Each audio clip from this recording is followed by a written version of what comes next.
આપણે એ જવાનું રિયોલિમ તમે ચેવા હતા ખબર છે? ખબર જ નહીં. રિયોલિમ પરમાર હતા. અહીંયા એટલે ખોટ બન્યા. 3-4 પેઢીઓ જતી રહ્યો અમનો મહી જતી રહી મૂન વેળાએ દૂધનો દુકાળ એક ટાઈમે દૂધ એટલું ભરાતું હતું બરોબર બોનસ સારું આવતું હતું. આજ તમારે બજારમાં દૂધ વેચાતું લાવવું પડે ને ભાઈ. કોઈ ઢોરો જ નહીં મેલે તમે શું કરો?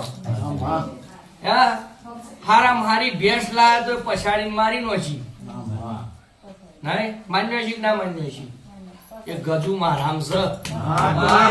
અલ્યા મોણા ને અભિમાન જાગત આઈ જજો લ્યા કે તું ચેવી માતા શું કહી તો જોજો એકવાર કહી તો જોજો. નવચેતન માં કહેવાયેલા સોઢા પરમારો કા વિમલ બહુ પિસ્તોલ પીયો મોડવા મોડો કરીને મેલ દીધો.